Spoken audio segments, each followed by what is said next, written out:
Welcome back to The Edge. Google's helpfulness signals could be updating again. Why it may actually fall short. Rising search ad costs and dropping conversion rates. Along with that, managing Google's AI overviews using preview controls to remove content and links. You're listening to News from The Edge for the week of May 20th, 2024, here on Edge of the Web Radio. From the Edge of the Web studios, here's what we're looking at this week. This is Edge of the Web, and welcome back. If you're a brand new listener, I'm Erin Sparks, your host here, and owner of Site Strategics, a digital marketing firm based in Indianapolis, Indiana. We're covering SEO and digital marketing news each and every week, separate from our interview series. So go check that out as well. Have some great guests that come through from around the world sharing some of their authoritative insights. So go over and check out everything over at edgeofthewebradio.com. That's edgeofthewebradio.com. Joining me on the show is Jacob Mann. He's the studio creative director. How you doing there, sir? Doing all right. How are you? I'm good. We don't have Morty today. I had to shift the recording date to a place where he couldn't get to us. And I like how you say had to. yeah, I really do.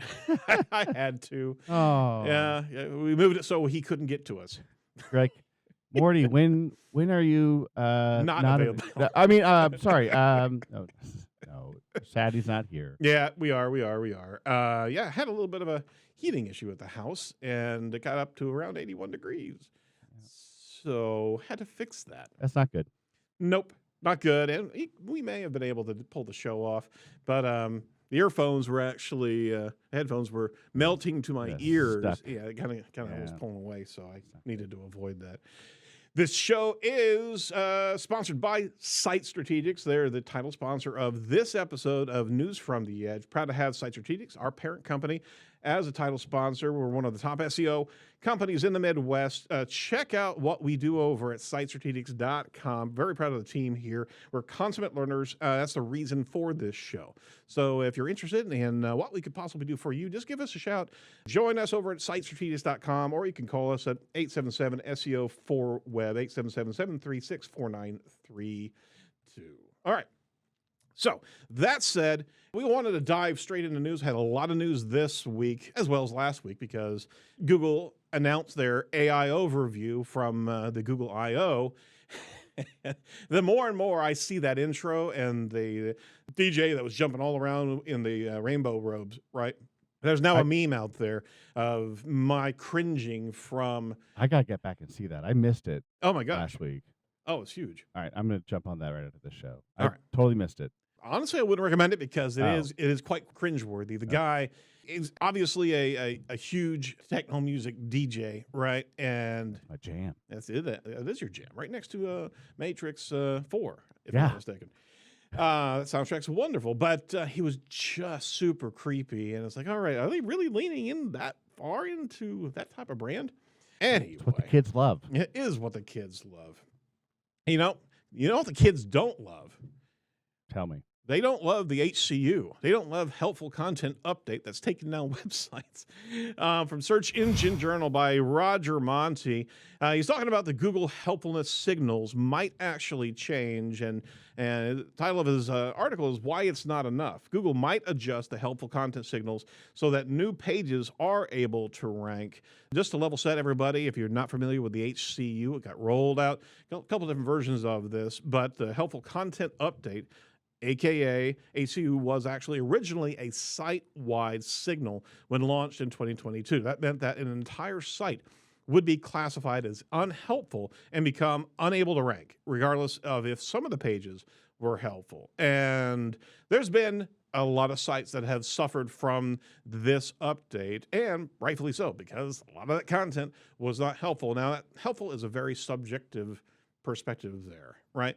But if it comes down to it, you can really understand content. Is it factual? Is it valuable? Is it just a spun page that has the exact same content on 30,000 other pages that are indexed out there? If it's not unique information with authoritative insight from subject matter experts, there's chance that these pages are not going to be valued nearly as high as they were maybe 3 to 4 years ago.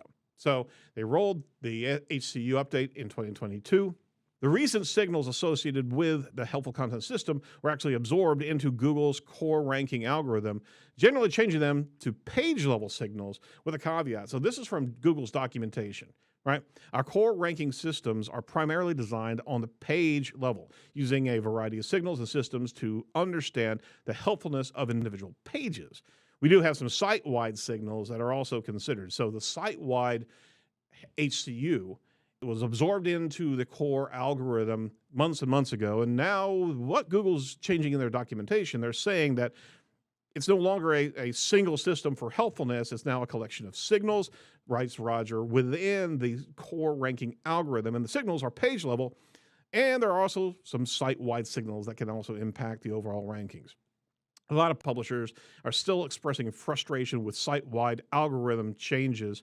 Someone on X actually said, it's frustrating when the new content is also being penalized without ever having a chance to gather positive user signals. I publish something, it goes straight to page 4 and stays there, regardless of if there are any articles out of the location. So publishers, if they have been hit by HCU, are trying to make their way back with helpful information, helpful content that should be considered, right? And the site-wide signal was really kind of a dampening factor for everything. Well, John Mueller actually weighed in and he tweeted, yes, I imagine most sites strongly affected. The effects will be site-wide for the time being, and it will take until the next update to see similar strong effects, assuming the new state of the site is significantly better than before. So he's still saying that for the heavily hit sites, it's going to take another update of, sounds like the core algorithm, before there's a substantial improvement for site visibility. So those site signals are still weighing on them. However, it's now in the core, and the core is actually looking at helpful content at a page level. So confused? So are we, because where does everybody sit? I mean, there are some possible changes to helpfulness signals. Mueller followed up his tweet by saying that the search ranking team is working on a way to surface high-quality pages from sites that may contain strong negative site-wide signals indicative of unhelpful content, providing relief to some of the sites that are burdened with the site-wide signals. So is that enough? Probably not. But you'll still need to be paying attention to those individual pages. 5 examples of changes that during a broad core update that can affect rankings, the way a query is understood, could have been changed, which affects what kind of sites actually rank. Quality signals change. Ranking can change to respond to certain search trends. A site may lose rankings because a competitor improved their site. Infrastructure may have changed to accommodate more AI on the back end. So there's a lot of things that can happen and be reviewed by a number of changes through a broad core update. But would that be helpful content changes? We won't know, because they really don't declare what's happening at these core levels to any specificity. All right, so that said, wanted to do some due diligence on Roger's article. Any thoughts that you had regarding what I just expounded on, Jacob? There's a lot there. Yeah. I was just going to say, anecdotally, Mhm. I've got my own personal website. There's nothing helpful on it at all because it's a personal blog. It's photos and genealogy and just stuff for my family and friends. But like 10, 15 years ago, I started like writing about how to take a scanner to the Indy 500, Yeah. which is kind of a big deal in Indianapolis. Yep. It's the biggest single-day sporting event. Yeah, we kind of know about that. It's yeah. That page goes crazy every May and ranks really well because it is a single helpful page. Mm-hmm. And so that is an example of a page that is helpful on a website that is not. My website is not helpful to anybody at all, but my page is very helpful. So I thought that was interesting. It's a very helpful page on a site that is not. And Right. I'm not trying to make my website helpful. It's for my family. It's for my friends. It's just a little personal blog thing. But that page is super helpful. And in the month of May, it gets more traffic than 10x my site for the rest of the year. Like, Yep. it's crazy, but that's just So it kind of shows that the rest of the site does not bring down the helpfulness of that page. Like, Google does recognize that one page is okay. They don't let the rest of my site pull it down. But in that respect, you're possibly considering that there was some sort of unhelpful signal. right? But it's not. It's just valuing something that is highly trafficked. So you kind of put your foot into a fast-moving stream as opposed to the no offense, but the tomes of searchers looking for Jacob Mann's family history. Right. Right.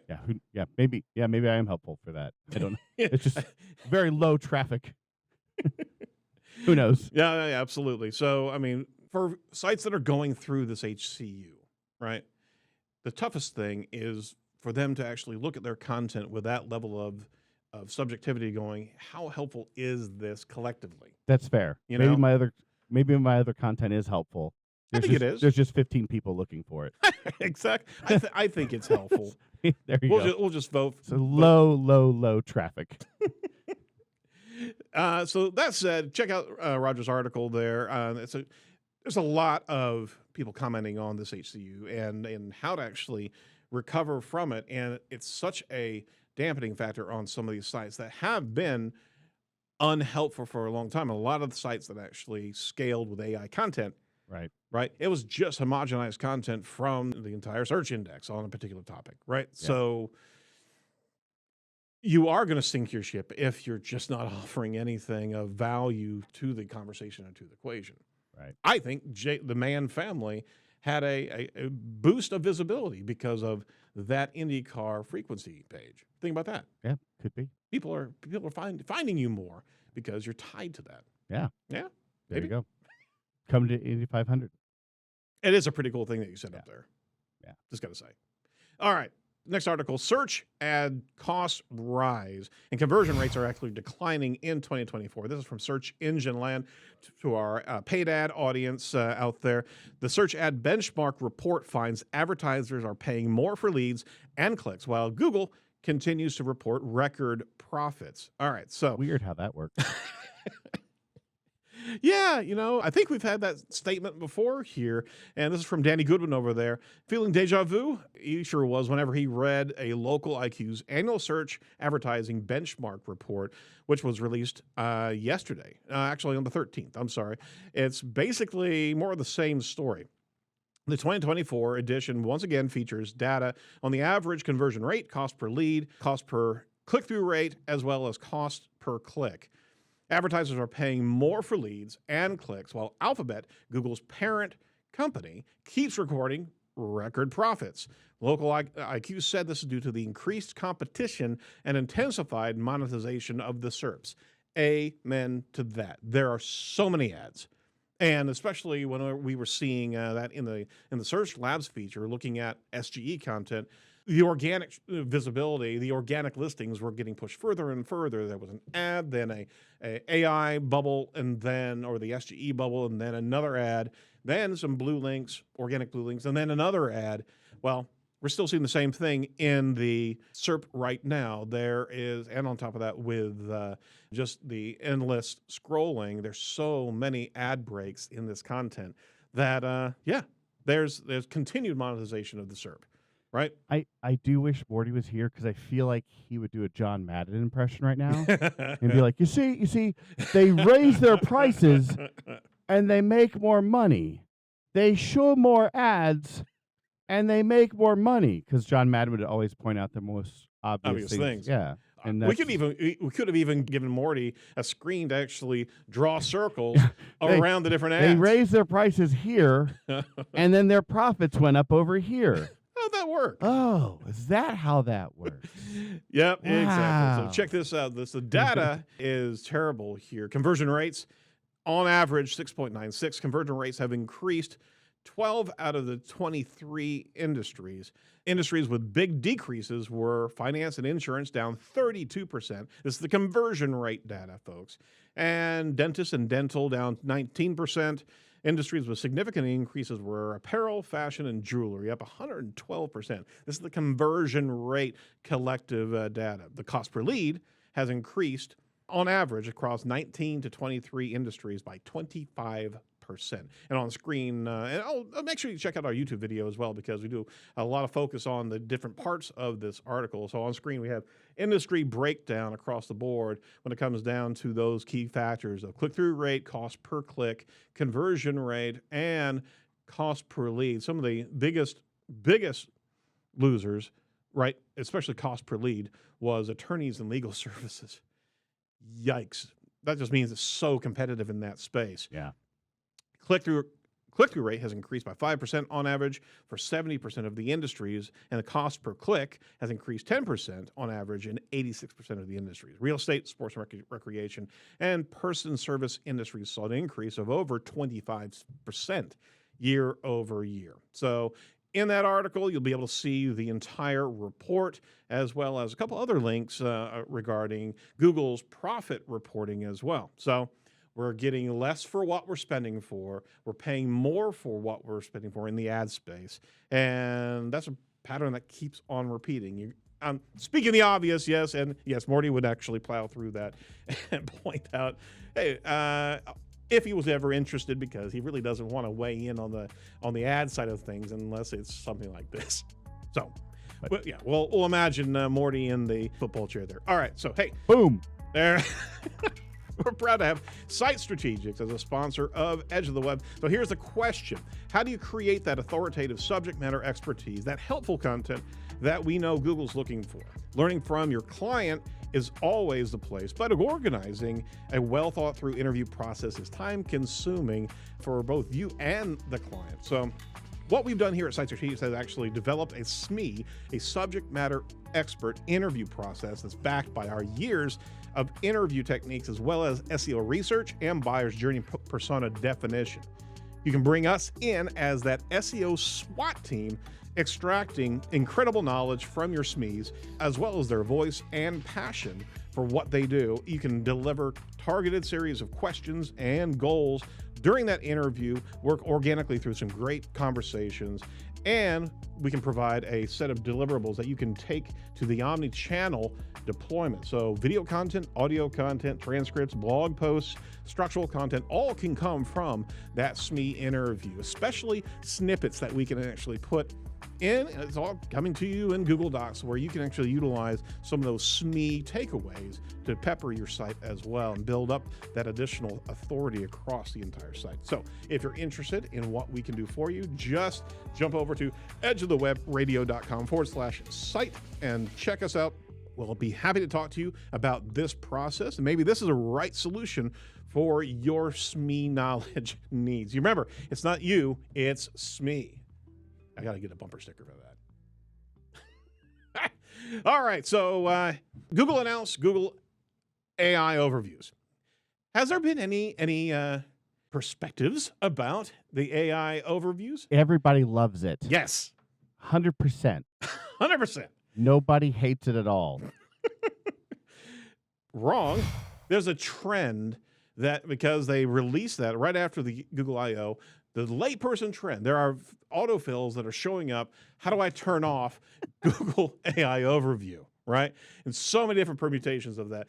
Lily Ray was keeping track of a lot of different forum requests and answers to questions from the Google forum. And there are hundreds upon hundreds of people jumping in and asking the exact same question. How do I turn this off? To the degree that those forums got locked down, nobody else could participate in it. Are we worried about AI becoming sentient and suicidal at the same time? We've not talked about that yet. I think there could be a possibility. If the first time AI becomes sentient is also the first time it deals with everybody wanting it to be shut off. Everybody hates you. Yeah. That could be... No movie has covered that. The first time that AI becomes self-aware is the first time it's like, everybody wants to be gone. That's never been any plot of a movie. Oh, no, but I am actually listening to a podcast that has a schizophrenic AI agent. Oh, yeah. That was trained on a personality of Charles Manson, because the scientists want to test. I feel like we're listening to the same podcast. Agent Stoker. Agent Stoker. I wonder why we're both listening to the same podcast. I don't know. Maybe we were just kind of there and got a couple of words about it. That's a pretty cool podcast. It is really good. Anyway, publishers are also wondering, how can they actually get removed from the AI overview? So it's not only about how do I turn this off on my Google experience as just a layperson. How do I remove my content and links from the Google AI overviews?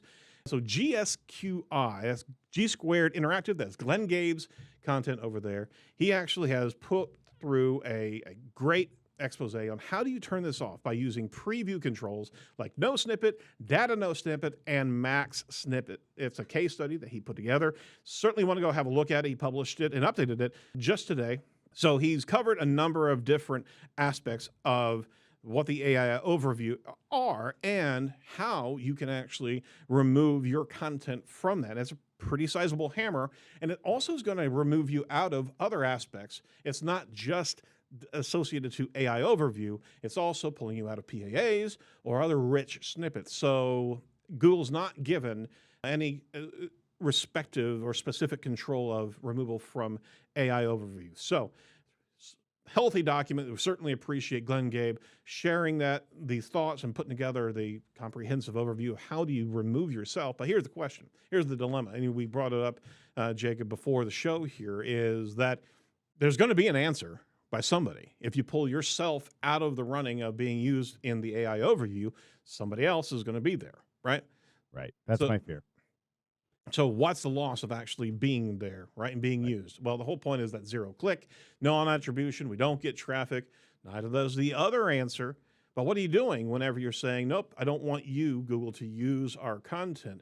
Is there any additional negative relationship that you're creating whenever you start closing off AI opportunity or snippet visibility opportunity for Google, If it was actually using yours and using your site on a couple of different scenarios here, if you're closing the doors on that, will it favor any other content, right? Yeah. We don't know. I think my fear is if the example I gave is if the answer is 7 and my website says the answer is 7 and AI scrapes that and gives out the answer is 7, no one goes to my website to find the answer. So that makes me mad. So I say, oh, AI, you can't use my answer anymore. Right. Because I don't want that scraped from my website. Right. Well, they're going to scrape it from yours. And then they find out the answer is 7, and they still don't go to my website.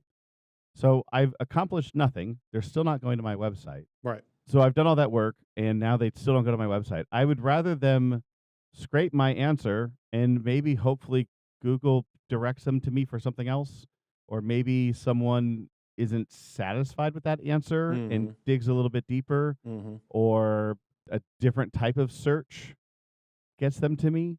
That Google says, like, well, the answer is 7. We know that because Jacob said so. Right. And let's direct them to his site because they're searching harder. I really feel like cutting it off will direct them somewhere else. I would agree. I would agree. But you have to have controls available Yeah. if when you see something in the wild that AI is actually creating that could be wrong or considered wrong. And this is most especially from medical advice and anything of a legal advice. If AI is pulling in and creating something and it's using your information as fodder and it's incorrect, Right. you got to back away from that and pull that up because there could very well wouldn't be legal ramifications, but you're allowing AI to inform the public incorrectly. Like we reported a couple weeks ago, whenever AI was letting people know that the best way to get rid of kidney stones is drinking urine. Yeah, please don't do that. Please don't do that. We officially didn't, Don't do that. if at all possible. But the information was there. The answer was there. And everybody who's been tracking AI has been pointing out numerous errors of what it was hallucinating and mashing stuff together, right? So if you don't want your content to be part of that goulash that it's creating, right? I just mix my metaphors. I don't want goulash and urine in the same discussion. I'm just going to move on. Point being is that you do have some ability to control what you're seeing. Now, so that blog, that post is about how to keep your own content on your website off of AI. Right, correct. Now, we have something else that we want to showcase from Andrew Optimisey, just based on what you want to see or not see whenever you're interacting with Google. Andrew Optimisey actually created a pretty cool tool. It's a Chrome extension that will actually simplify your search results, turning off the AI overview, as well as a number of other features. You can actually turn off answer boxes, images, knowledge graphs. People also ask product listings, everything that Google's jamming in your face through the SERP. You can actually turn that off just for your own experience. So it's a quick Google Chrome extension that he's put together there. Certainly have the show notes, in the show notes, the link over to the site, but he does give a quick demonstration of that. Seems very similar to what we were just talking about with Morty highlighting different areas on the SERP. All those pieces. This was a Pittsburgh Steelers SERP result, and all of those. Boy, Morty's missing all the good stuff. He really today. is. He really is. There was a knowledge graph removed, site links removed, top stories removed, all of those different pieces, PAAs removed. Yeah. Yeah. I mean, yeah. Anyone listening, gotta go look at this YouTube video. Look at all this stuff that just got pulled out with this plugin. Yeah. So if you just want to see the blue links, right? And it looks like Google from 2005. I know. It was a heck of a lot more useful there. Interesting enough is that Google also put a filter that you can get to at the bottom of the page or somewhere near the bottom of just showing web results. And it will do also the same thing. So Andrew put together this tool that you can easily access it. But here's the thing is that why are people wanting this ripped away? It's because there's a general consensus that it's too much, Google. It's too much real estate of too many things. You're answering too many questions. We just want the blue links, right? Maybe we just want to go check out our own resources, not have you bubble it up to the surface. So there was a combined couple points here real quick. I'm going to pivot around here and let you know about this information from SERanking.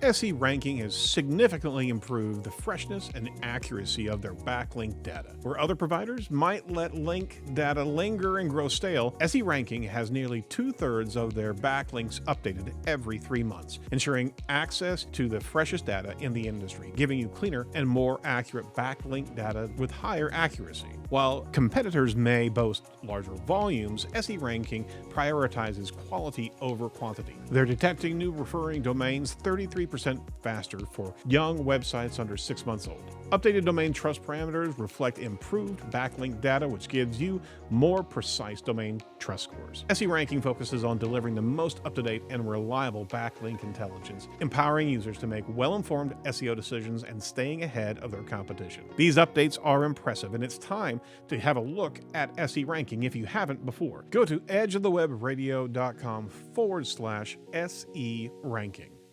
Learn more about the recent updates and give them a try today. All right, that's pretty cool. So check that out.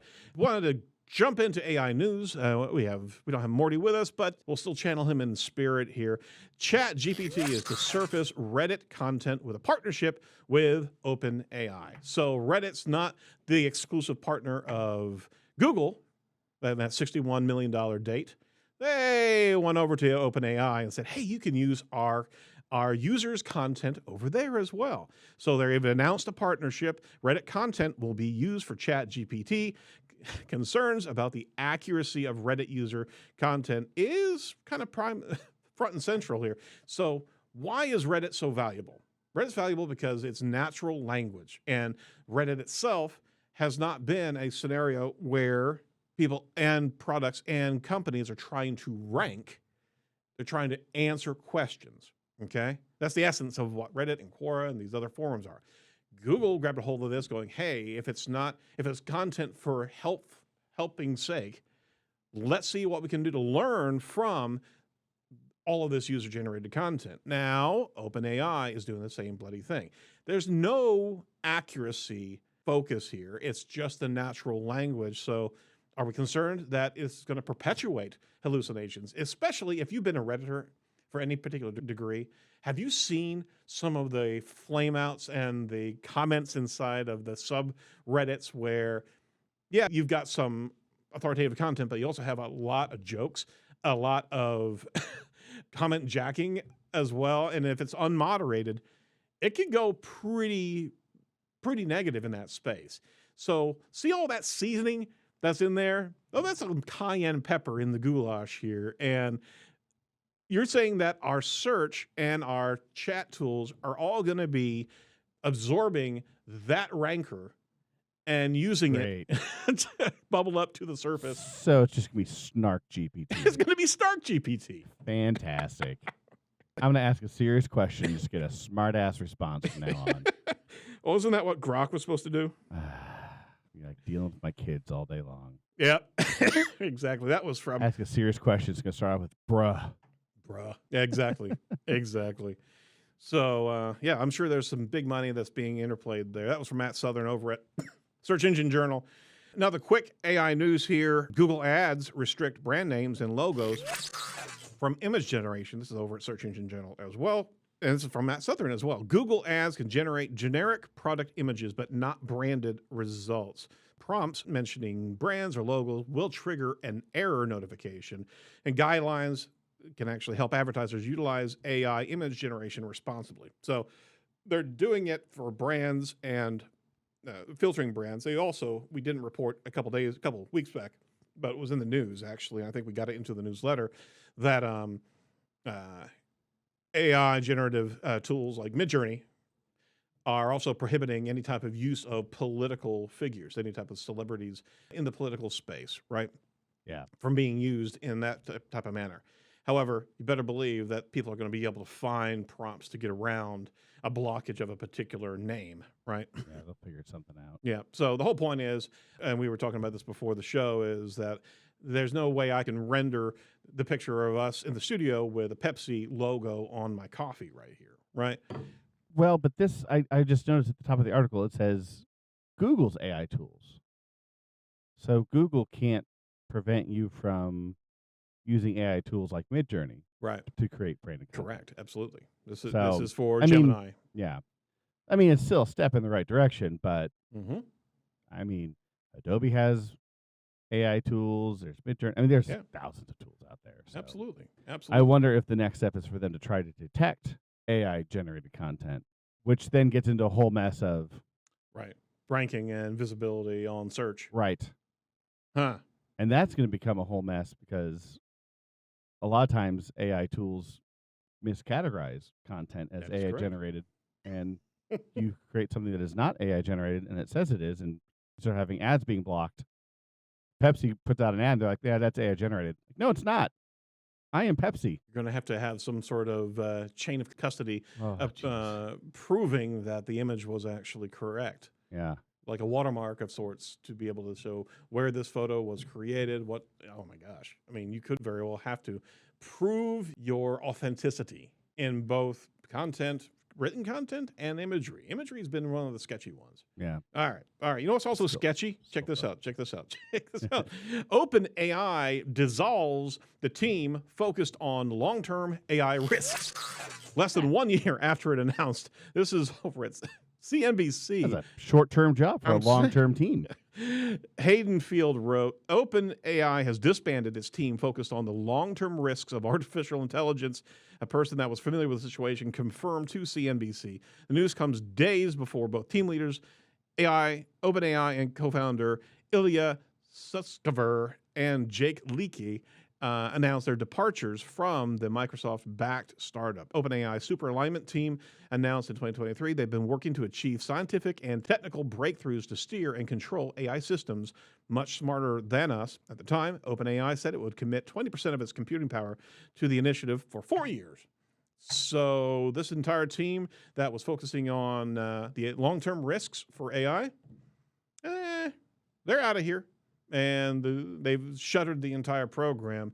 That was a self-imposed program inside of OpenAI, obviously. What other organizations are there out there to be able to continue this level of insight and potentially regulation on the AI industry? I don't know. We're going to have to pull some notes on this one and be able to see what's out there.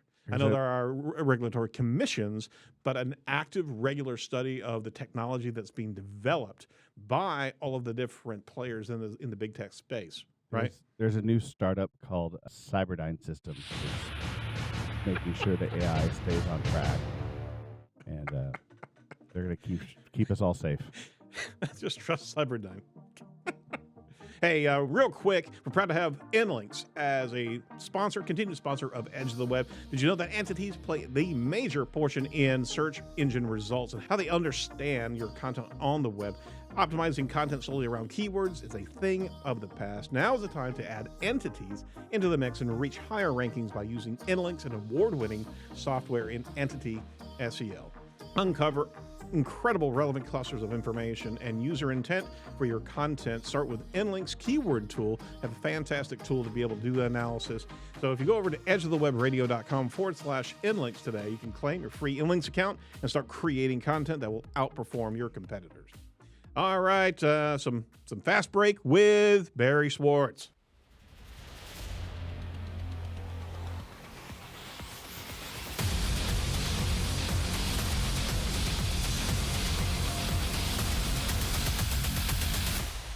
So over at Search Engine Roundtable, Danny Sullivan says, we speak directly to engineers working on Google ranking systems. Google was asked where Google's Danny Sullivan and John Mueller get their information when responding to search and rank-related questions. Sullivan responded directly to the engineers who code these ranking systems at Google. Question was posted at times. You both speak very confidently about what the algorithm is supposed to do or how it's supposed to behave. However, it's difficult to draw the line between what you say and what we see. Where do you get this information from? And then he said, we work with the search quality team. We're part of that. The engineers who are coding our systems, we talk to them. They talk to us. It's an interesting, this guy's X account was blog business. So it's almost like he didn't know who Danny was. And said, hey, where do you get your information, by the way? Well, yeah, we know. We know. All right. Another article from Search Engine Land as well. There are comment notes to Google search. So check this out. They may be bringing comments to the notes on Google search and Discover feature. So this notes on search came last November as a labs feature in Google search and Discover. Google recently tested a new button on the notes feature in search. They may be testing comments as well on notes. So if you haven't seen that, or if you haven't looked in your Search Labs account, you can actually add note settings and potentially comments in there. Comments coming soon, says the screenshot. So as comments get into the system, what's Google going to be doing with that feedback? Is it going to be steering content? Is it going to be steering search results based on user input? I'm thinking so. I'm thinking that if it's good quality, it's kind of like your local ranking review quality of your account. If you've reviewed multiple local businesses regularly, you got kind of that 4-star, 5-star rating of your own account. Those comments could actually be weighted appropriately and give a little bit of guidance and steerage to Google. I haven't seen, what is it? It's not feedback. So it's a note, a personal note for yourself. Okay. It's not feedback. It's notes as well as comments. Well, the comments. So I do a search. What's the difference? I do a search. Yep. Where do I buy a top hat? Mm-hmm. A top hat. Yeah. Okay. You were searching for it. Yeah, everyone's looking for a good top hat. Absolutely. And then I write a note and say something like, this price seems high. Mm-hmm. Because I'm going to search again later, I guess. Right. And then that note follows you for your search. Okay. Right. So it's and then, you're training you're not training your search concierge, but you're giving yourself some feedback. So it's a feedback for myself, but maybe that language works its way into Google, and they use that. Like, oh, okay. So hey, he thinks this is expensive, we should show him cheaper stuff. Exactly. Cheaper top hats. Cheaper top hats. Even though that isn't necessarily, I didn't type in cheap top hats, but they deduce from that. This guy likes cheap top hats. I'm theorizing that if it's user-generated content, it's going to find its way someplace, right? Makes sense. Which could also very well be completely spammed and abused. Yeah. So it'll go nowhere fast. All right. And lastly, article over at Search Engine Land, but also pull in, we were talking about Glenn Gabe earlier. Remove your content from Google's AI overviews. When Google announced it's rolling out AI overviews to the U.S. search results, and last year when Google launched SGE Labs, SEOs and content creators wanted to know how to prevent their content from showing up in these responses. So I think that's the theme of the entire show here is how do we get ourselves off of that? So he was referencing Glenn Gabe's article that we were talking about earlier and just wanted to have any other insights from Barry. Of course, he says you can all experiment with variations of no snippets, like the max snippet, date no snippet, but that would mean that you need to do trial and error on each and every URL that is used for the AI overview. So if you're going to be using, and I just wanted to bring this article just to bookmark what we were talking about, Glenn Gabe. If you're wanting to pull yourself out of AI overviews, you have to test it correctly, right? You have to see which one is actually going to be able to affect that change, and collectively across, if you're trying to pull your content away from AI overviews, be very aware of what else you're affecting along with that. So just a hat tip to Glenn, Gabe, and Barry for bring that to the surface there. Seems risky to me. It really does. Yeah. A lot of work. Yeah. Know what you're doing. Watch those metrics when you're done doing it. What's our podcast friend say about that? Which podcast friend? Our chatter.hume. Oh, I don't know. We should ask. He's gone. Yeah, he's gone. Yeah, just like Morty. He's out of here. Yeah. All right, so are we. So that's it for The Edge. Make sure that you check out the second episode of the Michael Luetis interview. We had a great time talking about authenticity in Hollywood, which was really the precursor to a lot of what we're seeing inside of search. He was one of the preeminent gossip columnists that were debunking gossip that was out there in Hollywood. And boy, has he learned a lot from that experience. Be sure to check out our YouTube video as we move this show, as well as interview snippets from our interviews at our YouTube channel. Go over there. We have it in the links. Just search for Edge of the Web. You'll find us.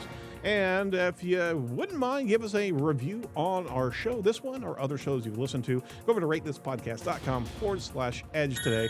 Let us know how we've done. We'd love a 5-star. If it's a 1-star, go over and review SEO Rant today. From all of us over at Edge, stay safe, stay well. Make sure you check out our sponsor links on the show notes page, and do not be a piece of cyber driftwood. We'll talk to you next week. Bye-bye.